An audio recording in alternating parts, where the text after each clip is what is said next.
साल 2014 में साउथ में एक फिल्म बनी थी। इस फिल्म का नाम होता है ये बड़ू। दरअसल फिल्म में एक मुख्य किरदार निभाया था अल्लू अर्जुन ने, और एक सीन आपको बहुत अच्छी तरह से याद होगा। किस तरह से अल्लू अर्जुन अपनी हीरोइन के साथ एक बस के अंदर फंस जाता है और तभी गुंडे उस पर हमला कर देते हैं। गुंडों ने न केवल हमला किया बल्कि वो मारते हैं, पीटते हैं और साथ ही बस में आग लगा देते हैं। जितने भी लोग बस के अंदर बैठे हुए थे, बस धू धू कर जलने लगती है और ज्यादातर लोग जलकर मर जाते हैं।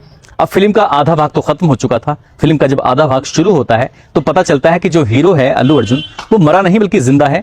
पहला किरदार अल्लू अर्जुन ने निभाया था और फिल्म के बाद का जो किरदार शुरू होता है उस किरदार को निभा रहे थे रामचरण।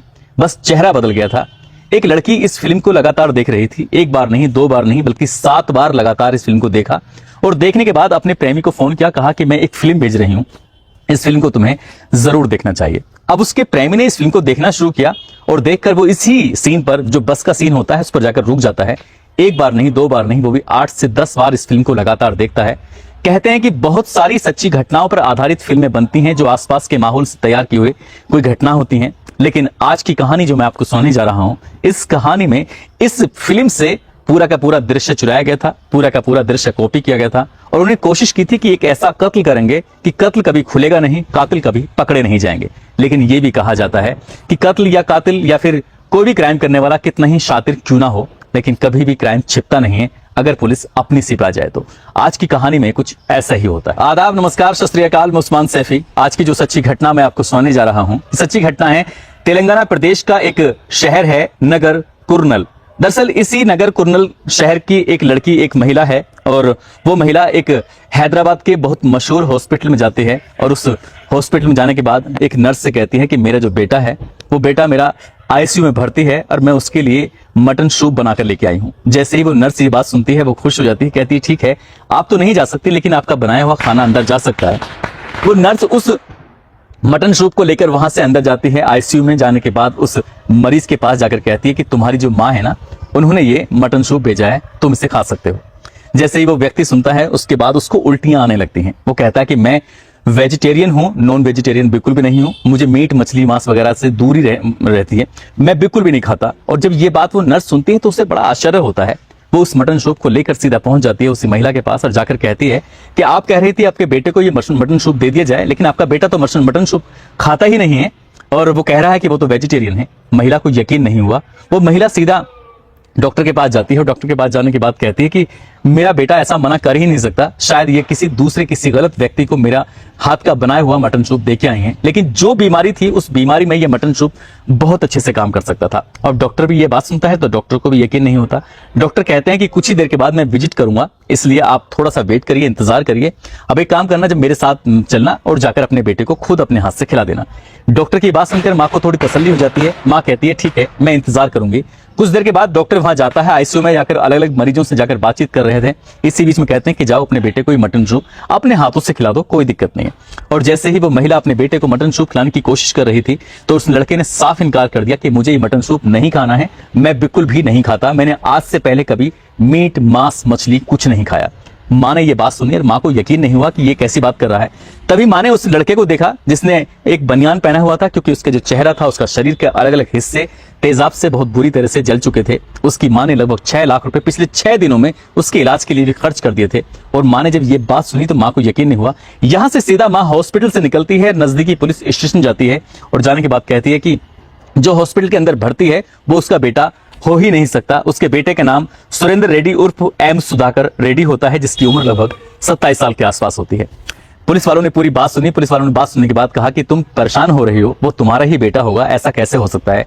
तभी माँ कहती है कि मेरी बेटे की जो बहू है, एक बार उससे बातचीत करो और बातचीत करने के बाद जब तक तुम बातचीत नहीं करोगे तब तक वो इस थाने के अंदर ही बैठे रहेगी, यहाँ से हिलेगी नहीं। पुलिस वालों को लगा कि शायद कुछ ना कुछ मामला गंभीर है, इसलिए जो उसकी पत्नी होती है जिसका नाम होता है स्वाति रेड्डी के पास पुलिस जाती है, उससे बातचीत करती है, पूछती है कि आखिरकार क्या मामला है। दरअसल जब ये मां जाती है, 13 दिसंबर 2017 का वाकया होता है और उसकी पत्नी से बातचीत कर रहे थे तो पत्नी ने कहा कि अभी 6 दिन पहले की बात है कि उनके चेहरे पर, उनके शरीर के अलग अलग हिस्सों पर तेजाब गिर गया था, जिसकी वजह से वो बहुत बुरी तरह से झुलस गए हैं। इनका इलाज चल रहा है। उनकी जो माँ है, इनकी सास है, उसको शायद कोई गलत फहमी हुई है। स्वाति जब ये बात कहती है तो पुलिस भी थोड़ा सा इत्मीनान कर लेती है। फिर माँ को समझाया जाता है, लेकिन माँ का मन नहीं मान रहा था। माँ ने कहा कि मेरे बेटे के सीने पर जो बाल हैं वो उतने नहीं है जितने उस लड़के के दिखाई दे रहे हैं, इसलिए मुझे लग रहा है कि कुछ ना कुछ गड़बड़ है। पुलिस अब इस मामले को गंभीरता से लेने लगी। अब जो उसकी पत्नी होती है स्वाति उसके पास जाती है और जो सख्ती से पूछताछ करती है। जब पुलिस सख्ती से बात कर रही थी, क्योंकि पुलिस का काम करने का तरीका बिल्कुल अलग ही होता है, उसने अपने अलग तरीके जो अपनाया, उसके बाद स्वाति ने जो बोलना शुरू किया है वो वाकई अपना आप में बहुत भयानक होता है। वो कहती है कि साल 2017 में इसकी सुरेंद्र रेड्डी उर्फ एम सुधाकर रेड्डी से शादी होती है। दोनों ने प्रेम विवाह किया था। उनकी जिंदगी बहुत ही खुशहाल चल रही थी। ये महिला ये हॉस्पिटल में नर्स का काम किया करती थी। इनकी जिंदगी ठीक चल रही थी। एक बेटी पैदा होती है, एक बेटा पैदा होता है और साल 2015 की बात है। साल 2015 में इस महिला की पीठ में दर्द हो रहा था, बहुत ज्यादा तेज दर्द हो रहा था, जिसकी वजह से ना अपना बेटी का ख्याल रख पा रही थी, ना ही पति का ख्याल रख पा रही थी। और जब वो हॉस्पिटल में पहुंचती थी तो हॉस्पिटल में भी वो सही से काम नहीं कर पा रही थी। डॉक्टर ने कहा कि अगर तुम्हें कोई तकलीफ है तो तुम छुट्टी ले सकती हो, लेकिन इस तरह से हॉस्पिटल मत आया करो। लेकिन वो स्वाति कहती है कि मैं करूं तो क्या करूं, मेरी पीठ में बहुत तेज का दर्द हो रहा है। डॉक्टर ने कहा ठीक है, अगर दर्द हो रहा है तो तुम्हें मेरे कहने से, मेरा एक फ्रेंड है जिसका नाम राजेश है, वो जो फिजियोथेरेपिस्ट है, तुम्हें जाकर उससे मिलना चाहिए, उससे बातचीत करनी चाहिए, जो भी समस्या होगी इसका समाधान हो जाएगा। साल 2015 का ये वाकया है।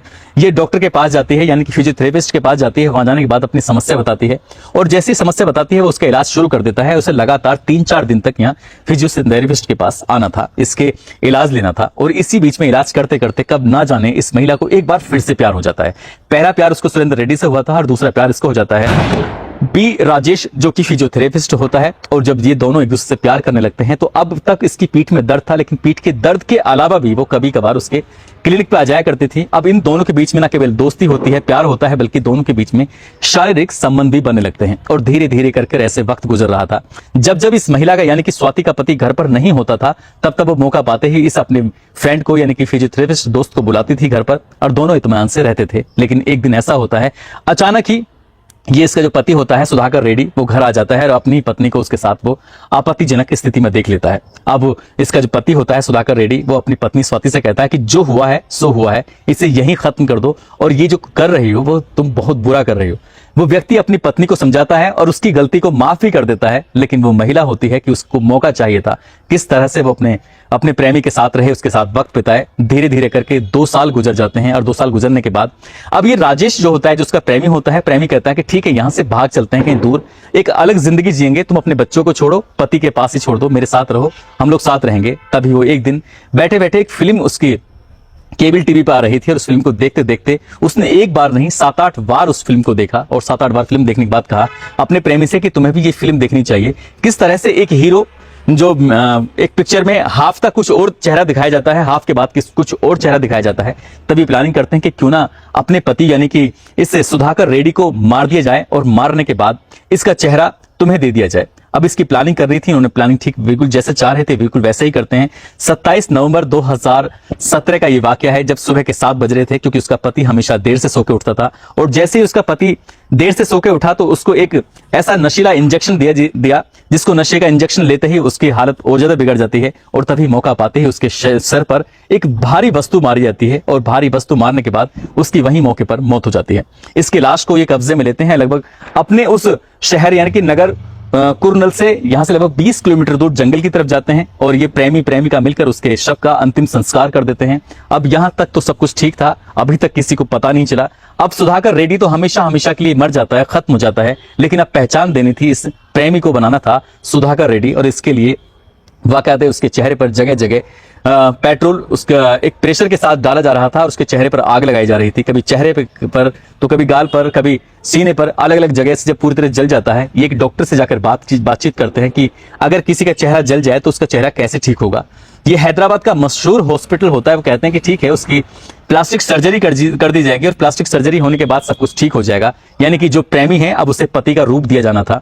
उसका हॉस्पिटल में इलाज शुरू हो जाता है और घर वालों को सूचना दी जाती है कि इस तरह से वो जल चुके हैं। और जैसे ही हॉस्पिटल में इलाज चल रहा था, लेकिन वो मटन सूप को पीने से साफ इनकार कर देता है और माँ को यकीन नहीं हो रहा था कि माँ के हाथ का बनाया हुआ मटन सूप उसका बेटा बड़े चाव से पीता था, चाव से खाता था, ये आखिरकार मना कैसे कर रहा है। माँ को यहीं से शक होता है। पुलिस मामले की जांच करती है और जांच करने के बाद इन दोनों को, प्रेमी और प्रेमिका को, दोनों को गिरफ्तार करती है। गिरफ्तार करने के बाद इनको जेल भेज रही थी। जब जेल भेजा जा रहा था तो तब दोनों एक दूसरे के अब तक तो पक्ष में थे, लेकिन जैसे ही पुलिस ने पकड़ा तो दोनों एक दूसरे के खिलाफ खड़े हो जाते हैं।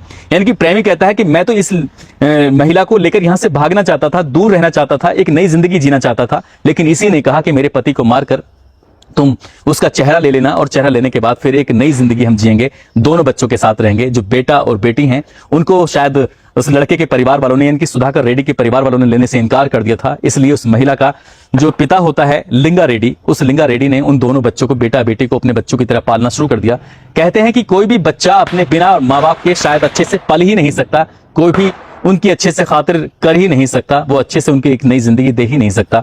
अब दोनों बच्चों की जिंदगी भी ऐसे ही है, लेकिन जो उसकी प्रेमी और प्रेमिका होते हैं दोनों सलाखों के पीछे जिंदगी गुजार रहे हैं। जो उसका महिला का यानी कि स्वाति का पति होता है सुधाकर रेड्डी, उसकी जिंदगी हमेशा के लिए खत्म हो चुकी है।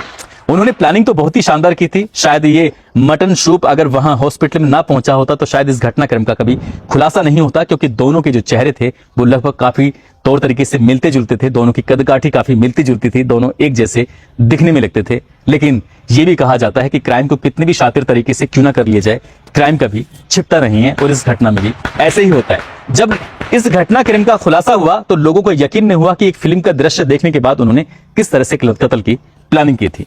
दोस्तों, इस घटनाक्रम को सुनाने का उद्देश्य किसी को परेशान करना नहीं है, किसी का दिल दुखाना नहीं है, बल्कि आपको जागरूक करना है, आपको सचेत करना है। और जाते जाते आज अशफाक खान हैं और प्रभात कुमार हैं, आज इनका जन्मदिन है, इनको जन्मदिन की ढेरों सारी शुभकामनाएं, बहुत बहुत मुबारकबाद। आप सब लोग अपना ख्याल रखें, सुरक्षित रहें। जय हिंद, जय भारत।